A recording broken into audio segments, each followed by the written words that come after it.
أعوذ بالله من الشيطان الرجيم بسم الله الرحمن الرحيم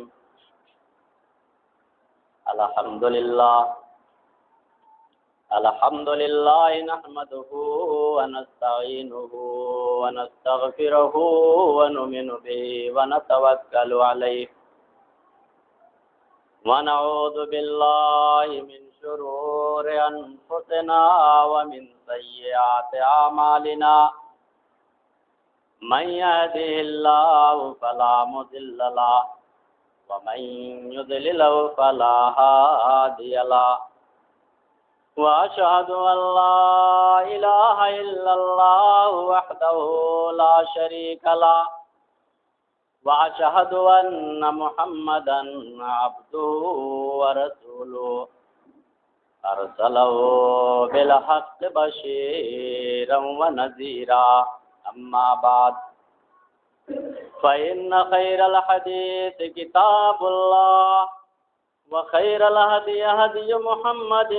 صلى الله عليه وسلم وشر الأمور محدثاتها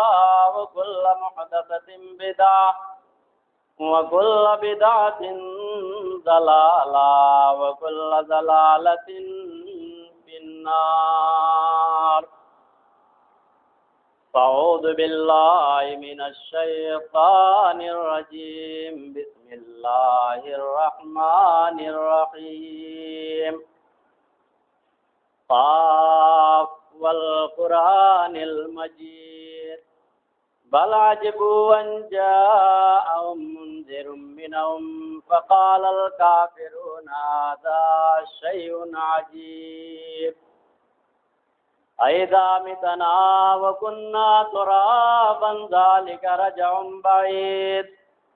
قد علمنا ما تنقص الأرض منهم وعندنا كتاب حفيظ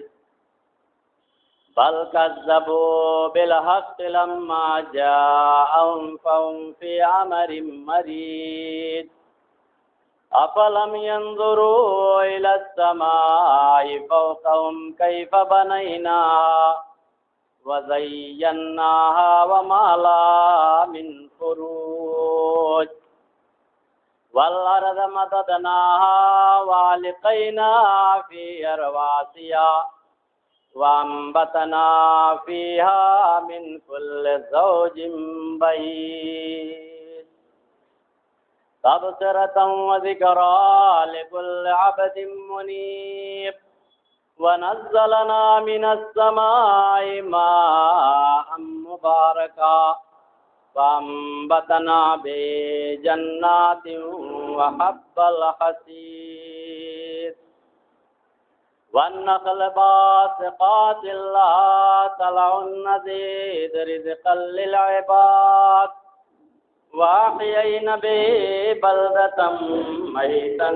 كذلك الخلود كذبت قبلهم قوم نوح وأصحاب الرس وثمود وعاد وفرعون وإخوان لوط وأصحاب الأيكة وقوم تبع كل كذب الرسل فحق وعيد أفعينا بالخلق الأول بل هم في لبس من خلق جديد وقال الله تعالى في موضع آخر وَقَضَى رَبُّكَ أَلَّا تَعْبُدُوا إِلَّا إِيَّاهُ وَبِالْوَالِدَيْنِ إِحْسَانًا إِمَّا يَبْلُغَنَّ عِندَكَ الْكِبَرَ أَحَدُهُمَا أَوْ كِلَاهُمَا فَلَا تَقُل لَّهُمَا أُفٍّ وَلَا تَنْهَرْهُمَا وَقُل لَّهُمَا قَوْلًا كَرِيمًا واخفض لهما جناح الذل من الرحمة وقل رب ارحمهما كما ربياني صغيرا وقال النبي صلى الله عليه وسلم إن الله حرم عليكم حقوق الأمهات أو كما قال عليه الصلاة والسلام رب اشرح لي صدري ويسر لي امري واحلل عقدة من لساني يفقهوا قولي سبحانك لا علم لنا الا ما علمتنا انك انت العليم الحكيم. بزرگوں، دوستوں، نوجوانوں اور میرے پیارے عزیز بچوں، تمام قسم کی تعریف و توصیف اور حمد و ثنا اس وحدہ لا شریک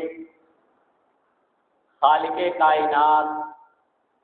مالک ارض و سماء اور حکم الحاکمین کے لیے ہیں، جو سارے جہان کا پالنہار ہے، جو ساری دنیا کا مربی، سارے عالم کا حامی و سرپرست ہے، اور لاکھوں کروڑوں درود و سلام ہوں اس ہستی اقدس و مقدس پر جن کا نام نامی و اسم گرامی نبی امی محمد اکرم صلی اللہ علیہ وسلم ہے۔ میرے بزرگوں اور عزیزوں، اس جمعہ سے تقریباً 3 یا 4 جمعہ پہلے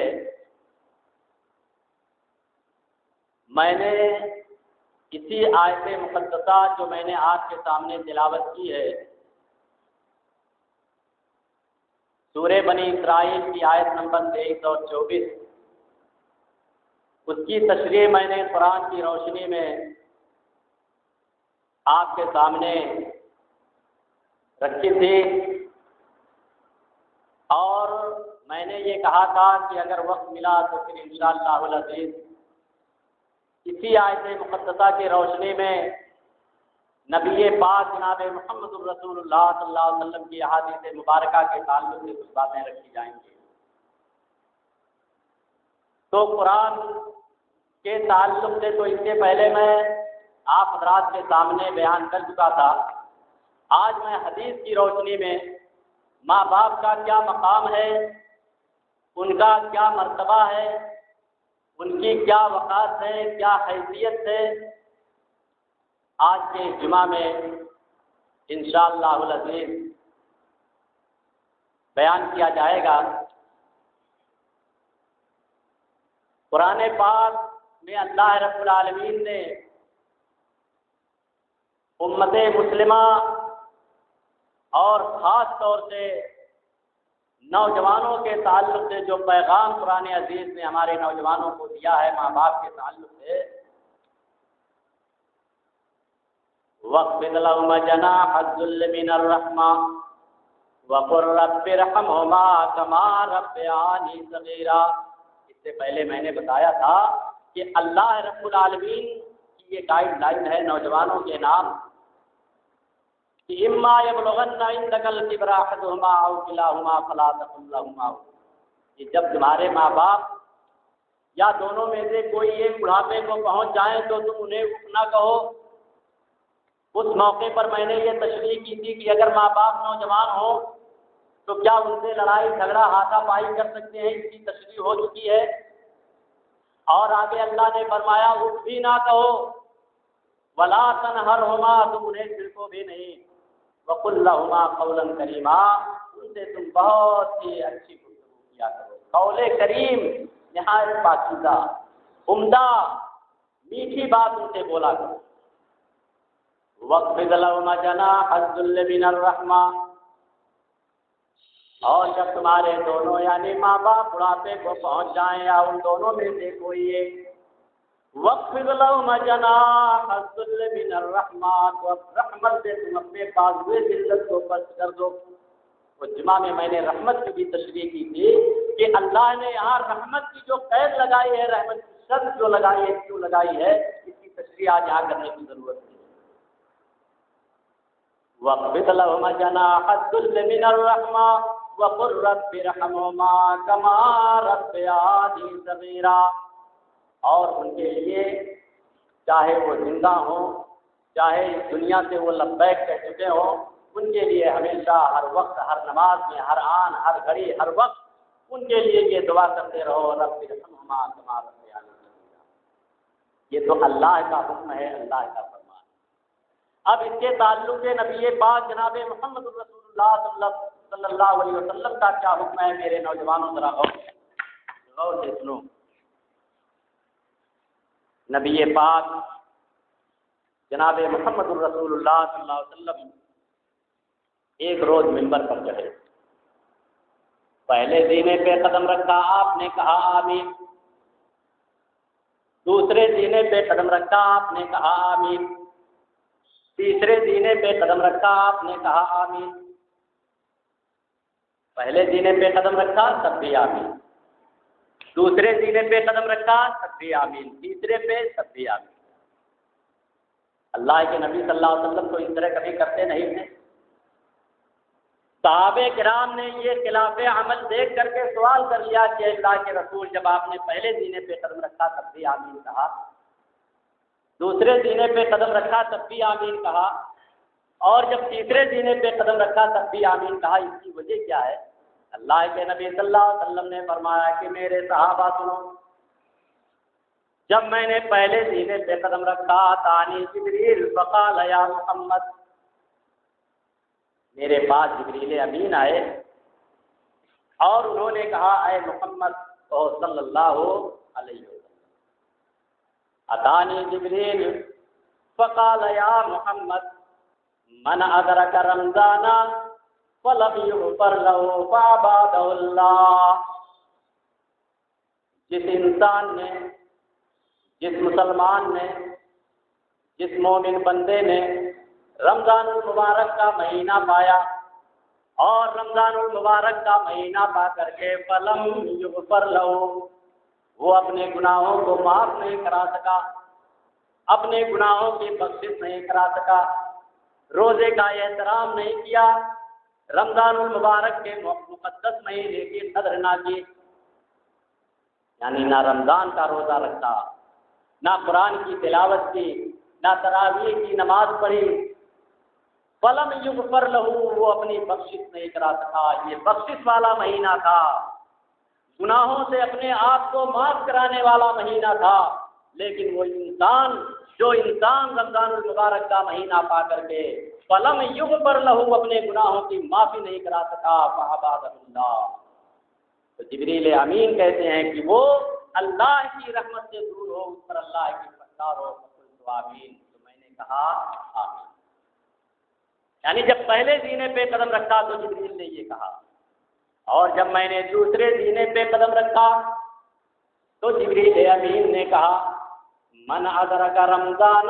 من ادرک والدیہ عند الکبر احدہما او کلاہما فدخل النار۔ اللہ اکبر۔ تو دوسرے سینے پہ قدم رکھا تو جبریل امین نے کہا کہ جس نے اپنے ماں باپ کو بڑھاپے میں پایا یا ان دونوں میں سے کسی ایک کو پایا، فدخل النار، اور جنت کے بجائے وہ کہاں چلا گیا؟ جہنم میں چلا گیا، جہنم میں داخل ہو گیا۔ فعبادہ اللہ، اس پر اللہ کی لعنت ہو، اللہ کی فٹکار ہو، اللہ کی رحمت سے وہ دور ہو، فقلت آمین، میں نے کہا آمین۔ اور جب میں نے تیسرے سینے پہ قدم رکھا تو جبریل امین نے کہا من ذکرت عندہ فلم یصلی علیہ، کہ جس کے سامنے آپ کا تذکرہ کیا جائے، نبی پاک جناب محمد رسول اللہ صلی اللہ علیہ وسلم کا ذکر کیا جائے، یعنی نبی کا نام آ جائے اور نبی کا نام سن کر کے کوئی صلی اللہ علیہ وسلم نہ کہے، فعبادہ اللہ، اس پر اللہ کی فٹکار، اللہ کی رحمت سے وہ انسان دور، میں نے کہا آمین۔ یعنی پہلے سینے پہ آمین کہنے کی وجہ یہ ہے کہ رمضان المبارک کا بابرکت مہینہ پانے کے باوجود جو شخص اپنے گناہوں کی معافی نہیں کرا سکا وہ اللہ کی رحمت سے دور۔ دوسرے سینے پہ جو میں نے آمین کہا تو جبریل امین نے کہا جس نے اپنے ماں باپ کو بڑھاپے میں پایا اور اپنے ماں باپ کو بڑھاپے میں پانے کے باوجود وہ جہنم میں چلا گیا، جنت کو حاصل نہ کر سکا، اس پر بھی اللہ کی رحمت، وہ اللہ کی رحمت سے دور۔ اور تیسری، یعنی جو میں نے تیسرے سینے پہ قدم رکھا تو جبریل امین نے کہا کہ جب بھی میرے نبی جناب محمد الرسول اللہ صلی اللہ علیہ وسلم کا نام آئے تو صلی اللہ علیہ وسلم ضرور کہہ دیا کرو۔ اس کی وضاحت انشاءاللہ میں کسی خطبے میں اگر موقع ملا تو بیان کروں گا، لیکن آج میں سرسری طور پہ کچھ حدیثیں آپ کے سامنے پیش کرتا جاؤں تاکہ کچھ حدیثیں تو آپ کے سامنے آ جائیں، اور میں حدیثوں کی زیادہ تشریح نہ کر کے صرف حدیث اور اس کا ترجمہ بھی کرتے جا رہا ہوں۔ ایک دوسری حدیث سنیے، بخاری اور مسلم کی روایت ہے، اللہ کے نبی صلی اللہ علیہ وسلم حضرت مغیرہ بن شعبہ حدیث کے راوی ہیں، یہ بیان فرماتے ہیں کہ اللہ کے نبی جناب محمد الرسول اللہ صلی اللہ علیہ وسلم نے فرمایا ان اللہ حرم علیکم حقوق الامہات۔ میرے نوجوانوں ذرا غور سے سنو، یہ اللہ رب العالمین نے، یہ نبی پاک جناب محمد الرسول اللہ صلی اللہ علیہ وسلم کا حکم ہے کہ ان اللہ حرم علیکم حقوق الامہات، کہ اللہ نے ماؤں کی نافرمانیاں تمہارے اوپر حرام کر دی ہیں۔ ایک تیسری حدیث سنیے، حضرت ابو امامہ باہلی رضی اللہ تعالیٰ عنہ بیان فرماتے ہیں کہ ایک آدمی آیا اور اللہ کے نبی صلی اللہ علیہ وسلم سے یہ سوال کرنے لگا۔ صحابہ کرام کی مجلس میں جب کوئی انسان، کوئی صحابی آتے تھے اور سوال کرتے تھے تو ان کو بڑا اچھا لگتا تھا کہ آج چلو ایک دین کی بات کروا دیں۔ وہ سوال کرنے لگا، وہ سوال کیا تھا ذرا غور سے سننا، ما حق الوالدین علی ولدہما۔ حضرت ابو امامہ باہلی رضی اللہ تعالیٰ عنہ بیان کرتے ہیں کہ ایک آدمی آیا اور اللہ کے رسول صلی اللہ علیہ وسلم سے کہا یا رسول اللہ، اے اللہ کے رسول صلی اللہ علیہ وسلم، میں آپ سے ایک سوال کرنا چاہتا ہوں، ما حق الوالدین علی ولدہما، ایک لڑکے پر ماں باپ کے کیا حقوق ہیں؟ یعنی ایک لڑکا اپنے ماں باپ کا حق کتنا ادا کرے، اپنی کمائی سے کتنا پیسہ اپنے ماں باپ کو دے، اپنے کھانے میں سے کتنا کھانا اپنے ماں باپ کو دے، یا اپنے رہائش میں سے کتنی رہائش اپنے ماں باپ کو دے، دوا علاج کے لیے کتنا پیسہ اپنے ماں باپ کو دے۔ سوال تو بڑا عجیب ہے، اور جواب بھی آپ کو بڑا عجیب ابھی ملے گا۔ اللہ کے نبی صلی اللہ علیہ وسلم نے فرمایا ما حق الوالدین علی ولدہما،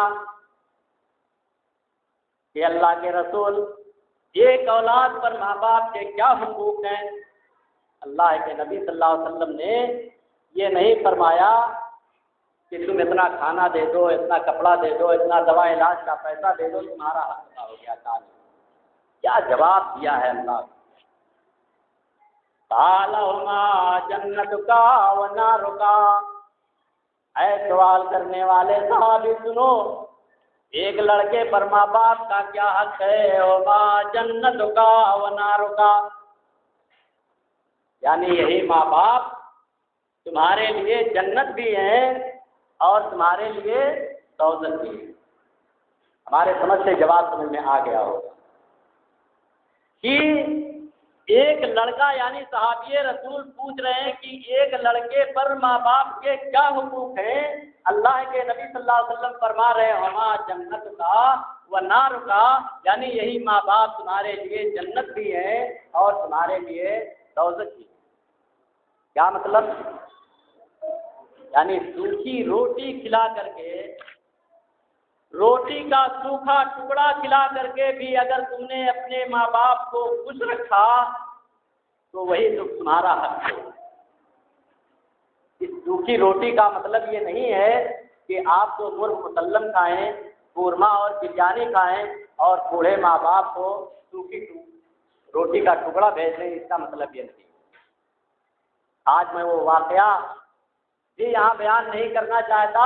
کہ صحابی رسول حضرت ابو طلحہ انصاری رضی اللہ تعالیٰ عنہ سوکھی روٹی کا ٹکڑا کھلا کر کے قرآن پاک کی آیتوں کا نزول فرما رہے ہیں۔ آپ کو واقعہ یاد ہوگا کہ اللہ کے نبی صلی اللہ علیہ وسلم کے مہمان سوکھی روٹی کا ٹکڑا کھلا کر کے قرآن پاک کی آیت کا نزول ہو رہا ہے، اللہ کو راضی کرنے کا پروانہ ان کو مل رہا ہے۔ تو آج اگر ایک اولاد، ایک لڑکا اپنے ماں باپ کو سوکھی روٹی کا ٹکڑا بھی کھلا کر کے اگر اپنے ماں باپ کو خوش کرنا چاہے تو یہ کوئی بہت بڑی چیز نہیں ہے۔ بڑھاپے میں ماں باپ کو کیا چاہیے میرے نوجوانوں؟ بڑھاپے میں ماں باپ کو اولاد کی محبت چاہیے۔ جب ماں باپ کی طاقت کم ہو جاتی ہے، ہاتھ پیر جواب دینے لگتے ہیں، تو اب ماں باپ یہ نہیں سوچتے کہ کیا بنا لیں، کون سی بلڈنگ تیار کر لیں، کتنی پراپرٹی لے لیں، کتنا پلاٹ لے لیں، یہ فکر نہیں لیتے۔ اب ماں باپ جب کمزور ہو گئے، چلنے پھرنے سے معذور ہو گئے، طرح طرح کی بیماریاں آ پہنچی، اب ماں باپ کو کیا چاہیے؟ اولاد کی محبت چاہیے۔ اب اگر ایک اولاد اپنے ماں باپ کو محبت کے ساتھ، شفقت کے ساتھ ایک سوکھی روٹی کا ٹکڑا بھی کھلا کر کے اگر ان کو اپنی محبت دے رہا ہے اور ان کو خوش اور راضی کر رہا ہے تو یہی ماں باپ ان کے لیے جنت بھی ہیں۔ اور دوزخ کب ہیں؟ دوزخ کب ہیں؟ اگر آپ نے اس کے برخلاف کیا، اگر آپ نے اس کے برخلاف کیا۔ آئیے ایک تیسری حدیث، اللہ کے رسول صلی اللہ علیہ وسلم نے فرمایا رضا الرب فی رضا الوالد، رضا الرب فی رضا الوالد و سخط الرب فی سخط الوالد۔ اللہ کی رضامندی باپ کی رضامندی میں ہے اور اللہ کی ناراضگی باپ کی رضامندی میں ہے۔ وقت تو زیادہ ہو گیا، میں تشریح زیادہ نہیں کرنا چاہتا، صرف حدیث اور اس کا ترجمہ سنتے جائیے۔ ایک چوتھی حدیث سنیے، اللہ کے نبی صلی اللہ علیہ وسلم نے فرمایا، سنن نسائی اور دارمی کی روایت ہے، حضرت عبداللہ ابن عمر حدیث کے راوی ہیں، لا يدخل الجنت منان، لا يدخل الجنت منان ولا آخن ولا مدمن قمر۔ تین قسم کے لوگ جنت میں داخل نہیں ہو سکتے۔ پہلا انسان منان، منان یہ احسان جتلانے والا، یعنی اگر کسی نے کسی غریب کے ساتھ آڑے ہاتھوں مدد کر دیا، روٹی کا ٹکڑا دے دیا، کھانا دے دیا، کپڑا دے دیا، اس کی مدد کر دی، روپے پیسے سے اس کی لڑکی کی شادی تھی، لیکن بعد میں اس نے تانا دے دیا کہ میں نے ساری فلاں موقع پہ تمہاری مدد کی، جب تم کسی لائق نہیں تھے تو میں تمہارے ساتھ کھڑا تھا۔ اللہ رب العالمین کو یہ روش پسند نہیں ہے۔ لا تبدلوا صدقاتکم بالمن والعطا، کہ اے مسلمانوں اے احسان کرنے والوں سنو، لا تبطلوا صدقاتکم بالمن والعطا، کہ تم اپنی صدقات کو، اپنی خیرات کو تم یہ احسان جتلا کر کے اپنے کارنامے کو باطل نہ کرو۔ یعنی جو تم نے صدقہ دیا ہے، جو تم نے خیرات کیا ہے، جو تم نے دوسرے کے ساتھ احسان کیا ہے، تم اس کو احسان کو جتلا کر کے اور تکلیف کو پہنچا کر کے تم اس کو برباد نہ کرو۔ لا يدخل الجنت منان، یہ احسان کا جتلانے والا جنت میں داخل نہیں ہو سکتا۔ ولا آپ، اور ماں باپ کا نافرمان بھی جنت میں داخل نہیں ہو سکتا۔ ولا مدمن خمر، اور شراب کا پینے والا بھی جنت میں داخل نہیں ہو سکتا۔ جس طریقے سے شراب کا پینا گناہ کبیرہ، اسی طریقے سے ماں باپ کی نافرمانی کرنے والا بھی گناہ کبیرہ کا مرتکب ہو رہا ہے۔ ایک 5ویں حدیث سنیے، اللہ کے نبی صلی اللہ علیہ وسلم کا فرمان ہے، حضرت ابو ہریرہ حدیث کے راوی ہے، رغمان کو اللہ کے نبی صلی اللہ علیہ وسلم نے 3 بار فرمایا کہ اس انسان کی ناک خاک آلود ہو، وہ انسان تباہ ہو برباد ہو، وہ انسان تباہ ہو برباد ہو۔ ذرا غور کرو، جس نبی کی زبان سے بددعا نکل رہی ہو اس نوجوان کے لیے، یا وہ نوجوان دنیا کے اندر، چاہے وہ معیشت کا معاملہ ہو، معاشرت کا معاملہ ہو، کسی بھی معاملے میں وہ کامیاب نہیں ہو سکتا، نہیں ہو سکتا، نہیں ہو سکتا۔ اللہ کے نبی صلی اللہ علیہ وسلم نے فرمایا رغمان کو 3 بار آپ نے فرمایا۔ علمن یا رسول اللہ، صحابہ کرام سوال کر بیٹھے کہ اللہ کے رسول وہ کون سا انسان ہے جس کے لیے آپ بد دعا کر رہے ہیں؟ 1 نہیں 2 نہیں 3 بار آپ کہہ رہے ہیں کہ رغمان کو، اس شخص کی ناک خاک آلود، وہ کون سا انسان ہے؟ علمن یا رسول اللہ، اللہ کے رسول صلی اللہ علیہ وسلم نے فرمایا من ادرک والدیہ عند الکبر احدہما او کلاہما فدخل النار۔ اللہ کے نبی صلی اللہ علیہ وسلم نے فرمایا وہ انسان تباہ و برباد ہو جس نے اپنے ماں باپ کو بڑھاپے میں پایا یا ان دونوں میں سے کسی ایک کو بڑھاپے میں پایا، فدخل النار، اور وہ جہنم میں داخل ہو گیا۔ ایک دن نبی نے حلقہ اصحاب میں کہا، مولانا محمد ظفر مرحوم لاہوری نے اس حدیث کا ترجمہ منظوم میں پیش کیا ہے۔ ایک دن نبی نے فرمایا، یعنی اللہ کے نبی صلی اللہ علیہ وسلم نے فرمایا کہ اس شخص کی ناک خاک آلود ہو جس نے اپنے ماں باپ کو بڑھاپے میں پایا یا ان دونوں میں سے کسی ایک کو بڑھاپے میں پایا، اور ان دونوں کو پا کر کے یا ان میں سے کسی ایک کو پا کر کے وہ جہنم میں جائے۔ وہ کون سا انسان ہے کہ جس کے جنت، یعنی جس کے گھر جنت آئی اور جنت پلٹ گئی؟ اللہ، ماں باپ گھر میں تھے، موجود تھے، بڑھاپے کی حالت میں تھے، اور اولاد کی محبتوں کے اور اولاد کی اطاعت و فرما برداری کے وہ متلاشی تھے، جنت ان کے گھر میں موجود تھی، لیکن اللہ اکبر، جنازہ نکل گیا، ماں باپ کی لاش اس گھر سے نکل گئی، لاش نہیں نکلی میرے نوجوانوں، وہ لاش نہیں نکلی، وہ جنت نکل گئی، جنت نکل گئی۔ ایک دن نبی نے حلقہ اصحاب میں کہا، ایک دن نبی نے حلقہ اصحاب میں کہا کہ نبی جناب محمد الرسول اللہ صلی اللہ علیہ وسلم نے فرمایا کہ اس شخص کی ناک خاک آلود ہو، اس شخص کی ناک خاک آلود ہو، اس شخص کی ناک خاک آلود ہو جس نے بڑھاپے میں اپنے ماں باپ کو پایا اور بڑھاپے میں پا کر کے وہ جہنم میں داخل ہو گیا، جنت میں داخل نہ ہو سکا۔ دنیا میں کوئی خواہ کتنی ہی آبرو کا مالک ہو جائے، نوکر چاکر، دولت و ثروت، حکومت اس کے قدموں میں ہو، لیکن اگر وہ اپنے ماں باپ سے پہلو صحیح اختیار کرتا ہے، اپنے ماں باپ سے وہ لاپرواہی برتتا ہے، اور اس کا مقام، اس کا مرتبہ M P, M L A, سانسد جو بھی ہو، سی ایم ہو، پی ایم ہو، کچھ بھی ہو، لیکن اگر وہ اپنے ماں باپ سے پہلو صحیح اختیار کرتا ہے، اپنے ماں باپ سے وہ لاپرواہی برتتا ہے، تو میرے نبی کی نگاہ میں وہ انسان ذلیل ہے۔ اللہ اکبر، تم عزت اپنی دکھاتے رہو، اپنا کرتا پیجامہ لوگوں کو پہن کے دکھاتے رہو، اپنی دولت و ثروت تم لوگوں کو دکھاتے رہو، اپنا مقام مرتبہ تم بناتے رہو، لیکن میرے نبی کی نگاہ میں وہ انسان ذلیل ہے، ذلیل ہے، ذلیل ہے۔ کون سا انسان جس نے اپنے ماں باپ کو بڑھاپے میں پایا اور بڑھاپے میں پا کر کے اپنے ماں باپ کی خدمت سے اپنے ماں باپ کو وہ مقام، اپنے ماں باپ کو مقام و مرتبہ نہیں دے سکا جو ماں باپ چاہتے۔ ایک واقعہ مجھے یاد آ رہا ہے، لیکن وقت زیادہ ہو گیا، میں مختصر طور پہ اس واقعے کا تذکرہ کر کے اپنی بات کو ختم کرنا چاہوں گا۔ حضرت علقمہ صحابی رسول ہے، ان کا نام آپ نے سنا ہوگا۔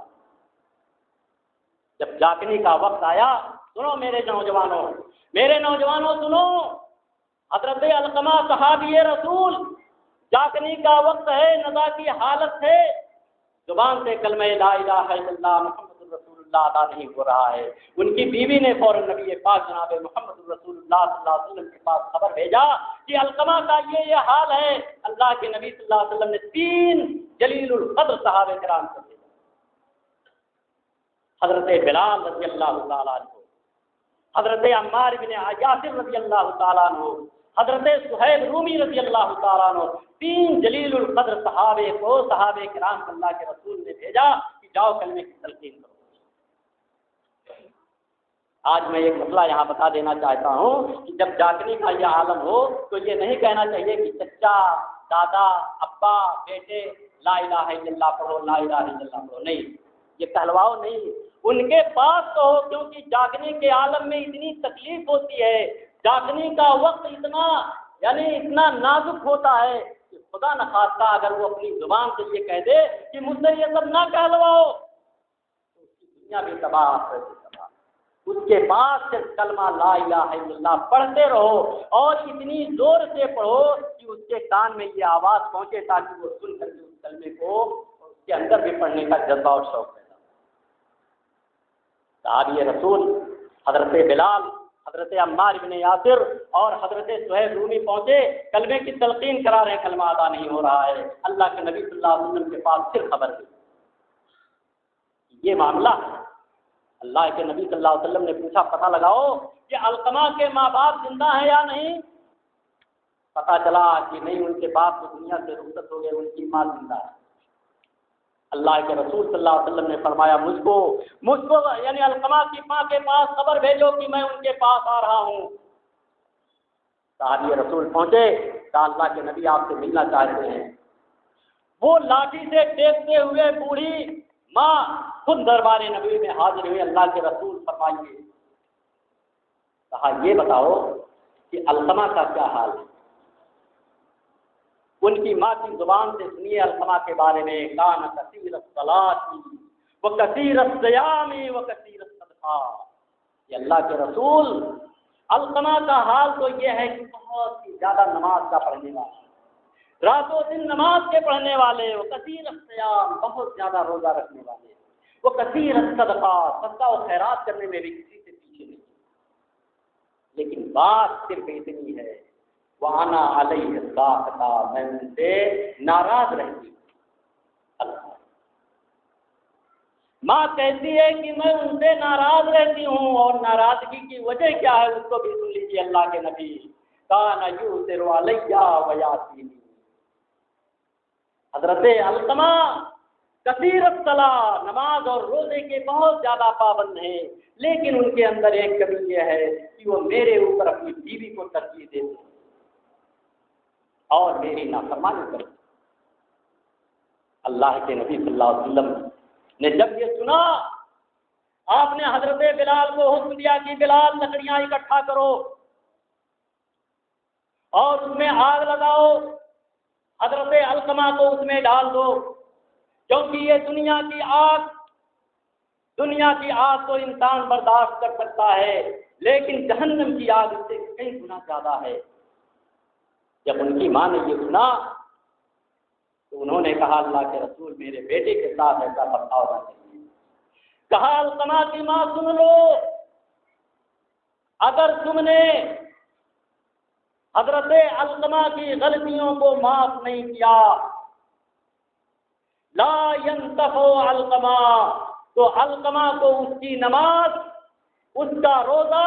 اس کا صدقہ و خیرات کچھ بھی کام نہیں دے سکتا۔ اور اگر تم نے اس کو معاف نہیں کیا، اگر تم اس سے راضی نہیں ہوئی، تو آج التما بغیر چلنے کے اس دنیا سے جائے گا، تو دنیا کی آگ میں چلنا تو منظور کر لو۔ اللہ اکبر۔ بوڑھی ماں کے سامنے بیٹا نزا کی حالت میں ماں کی ممتا یہ گوارا نہیں کر سکی کہ میرا بیٹا آگ میں چلے، چاہے دنیا میں ہو یا آخرت میں ہو۔ وہ اس سے راضی ہو گئی، خوش ہو گئی، غلطیوں کو معاف فرما دیا، اور ان کی زبان سے کلمہ شہادت ادا ہو گیا۔ اور تجہیز و تکفین کے فوراً بعد اللہ کے نبی صلی اللہ علیہ وسلم گھر نہیں گئے۔ سنو میرے دوستوں، میرے نوجوانوں، خاص طور سے سنو، اللہ کے نبی صلی اللہ علیہ وسلم گھر نہیں گئے تجہیز و تکفین کے بعد۔ صحابہ کرام کے مجمع میں ایک تقریر، بہت زوردار تقریر فرمائی، اور اس تقریر کے دوران فرمایا من فضل زوجته علی امہ، جس نے اپنی بیوی کو اپنی ماں پر ترجیح دیا۔ بیوی کے حقوق الگ ہیں، ماں باپ کے حقوق الگ ہیں۔ اس کا مطلب یہ نہیں ہے کہ بیوی کو کچھ نہ سمجھو، نہیں، ماں باپ کے جو حقوق ہیں ان حقوق کو تم ادا کرو۔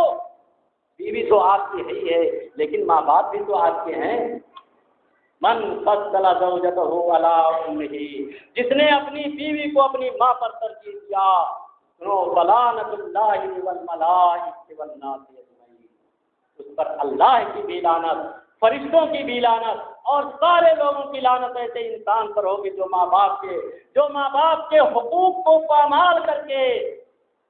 ماں باپ کے حقوق کو پامال کر کے جس نے اپنی بیوی کو خوش رکھا۔ اپنی بیوی کے لیے تو طرح طرح کی آرائش، آسائش، روپیہ، پیسہ، سب کچھ اپنی بیوی کے لیے۔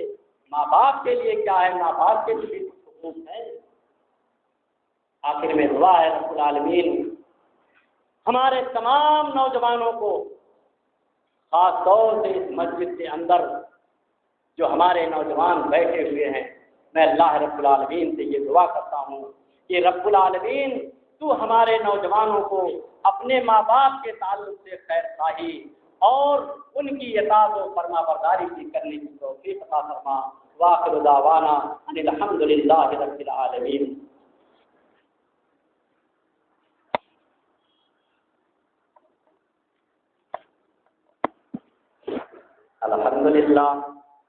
الحمد للہ نحمده ونستعینه ونستغفره ونؤمن به ونتوکل علیہ ونعوذ باللہ من شرور انفسنا ومن سیئات اعمالنا، من یهده اللہ فلا مضل له ومن یضلل فلا هادی له، واشهد ان لا الہ الا اللہ وحدہ لا شریک له، واشهد ان محمدا عبده ورسوله ارسله بالحق بشيرا ونذيرا، اما بعد فان خير الحديث كتاب الله وخير الهدي هدي محمد صلى الله عليه وسلم، وشر الامور محدثاتها وكل محدثة بدعة وكل بدعة ضلالة وكل ضلالة في النار۔ اللهم صل على محمد وعلى آل محمد كما صليت على إبراهيم وعلى آل إبراهيم إنك حميد مجيد۔ اللهم بارك على محمد وعلى آل محمد كما باركت على إبراهيم وعلى آل إبراهيم إنك حميد مجيد۔ عباد الله رحمكم الله، إن الله يأمر بالعدل والإحسان وإيتاء ذي القربى وينهى عن الفحشاء والمنكر والبغي يعظكم لعلكم تذكرون، ولذكر الله تعالى وأعلى وجل وأتم وأكبر۔